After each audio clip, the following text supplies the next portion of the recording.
Have you ever ended a day exhausted, but unsure what you actually accomplished?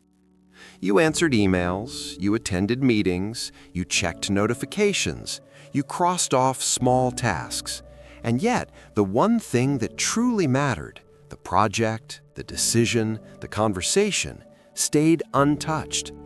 Not because you were lazy, not because you didn't care, but because you were trapped in a silent, invisible habit, overthinking your priorities instead of deciding them. This is the story of a woman who spent years drowning in decisions until she discovered a simple matrix that turned chaos into clarity. Stay with me until the end, because the difference between progress and frustration is often just one decision made clearly. In a glass office tower in the center of a growing city, there worked a woman named Maya. Maya was a senior marketing strategist, smart, reliable, creative. Her team trusted her, her boss valued her, her inbox feared her. She was the kind of person who could handle a crisis calmly, juggle 5 campaigns at once, and still remember everyone's birthday. But Maya had a problem she couldn't explain. Every morning, she opened her laptop with a plan, and every evening, she closed it, feeling behind. Her to-do list never shrank, it multiplied. By 9 a.m., she had already responded to 12 emails. By 11 a.m., she was pulled into 2 quick meetings. By 1 p.m., she was reviewing slides someone else should have finished. By 4 p.m., she realized she hadn't touched the strategic proposal due in 3 days. So she stayed late, again. At 34, Maya wasn't failing, she was functioning, but she wasn't advancing. When she first entered the industry at 23, she dreamed of leading brand transformations, making bold strategic decisions, designing campaigns that shifted markets. 11 years later, she was reacting all day long, not building, reacting.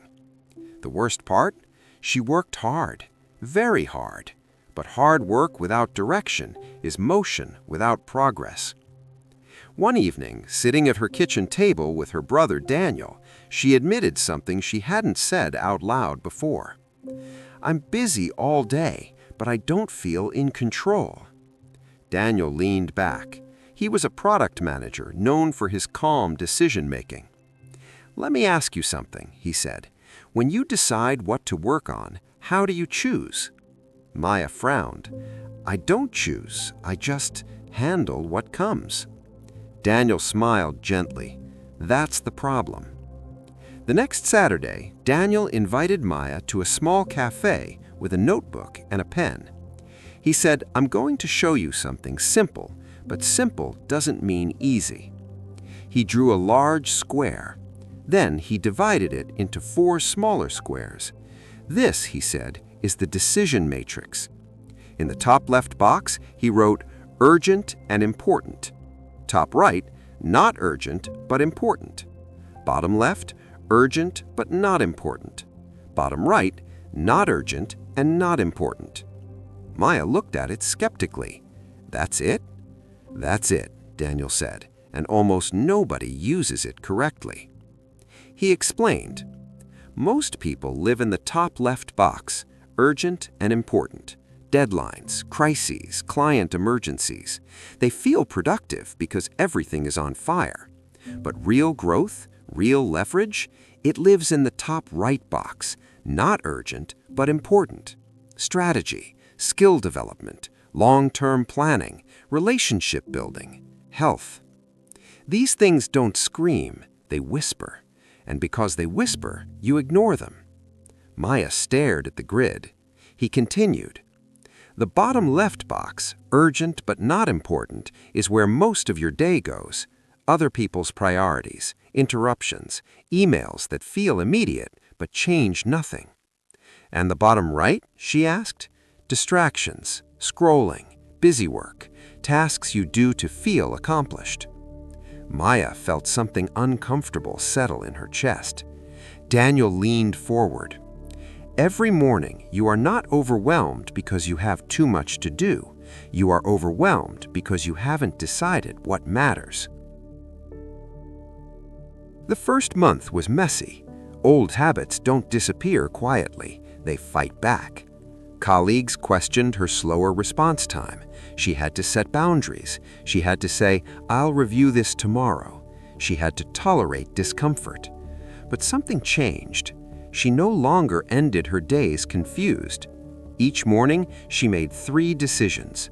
What is truly important? What is merely urgent? What can wait or disappear? The matrix became her filter. And here's what she discovered. Most urgency is artificial. Most pressure is emotional. Most ASAP requests lose power after a single clarifying question. What's the deadline? Is this strategic or operational? Who else can handle this? Clarity replaced chaos. 3 months later, Maya's manager called her into a meeting. He said, "We're restructuring the marketing division. We need someone to lead long-term brand strategy, someone who sees beyond the daily noise." Maya felt the quiet confidence of someone who had been preparing, not by working longer, but by thinking clearer. She presented a roadmap she had built during those protected morning blocks, a plan no one else had time to design because everyone else was busy reacting. She got the role, not because she worked the most hours, but because she focused on the right quadrant. One evening, back at the cafe, she thanked Daniel. "I didn't need more productivity tools. I needed a decision filter." Daniel nodded. Overthinking isn't about having too many choices. It's about not having criteria. He paused. The matrix doesn't remove your workload. It removes your confusion. Here's what most people misunderstand about priorities. They think prioritizing means doing more faster. It doesn't. It means deciding what not to do. Every day you face dozens of tasks, emails, messages, requests, deadlines, and without a framework, your brain treats them all as equal. They are not equal. Some tasks move your life forward, others just keep you busy. The decision matrix forces you to separate signal from noise. Urgent and important, handle quickly. Not urgent but important, protect fiercely. Urgent but not important, delegate or limit. Not urgent and not important, eliminate. Simple, but not easy, because it requires courage. Courage to ignore noise. Courage to disappoint people temporarily. Courage to choose long-term impact over short-term comfort. Look at your own day right now. What have you labeled urgent that is merely loud? What important project have you postponed because no one is chasing you about it? What opportunity is waiting in the quiet top right quadrant of your life? A book you haven't written, a skill you haven't developed, a conversation you've postponed, a health routine you keep delaying. These are not urgent, but they are important. And if you neglect them long enough, they will become urgent in ways you don't want. The decision matrix is not about productivity, it's about responsibility. Responsibility for where your attention goes, responsibility for your future. Because your life, like your workday, does not move in a straight line. It moves in leaps. And those leaps rarely come from answering one more email. They come from protecting time for what truly matters, long before it screams for attention. So here's your challenge.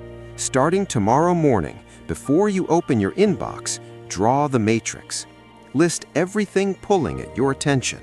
Place each item honestly into a quadrant.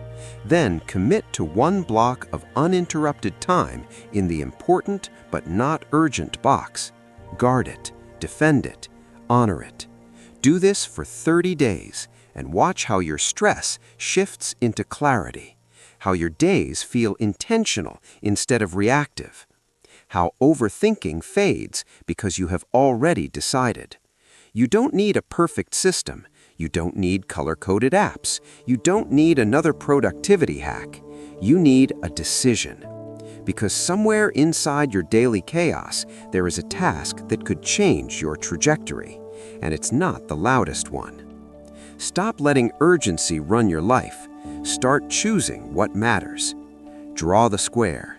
Divide it into 4. Decide with courage.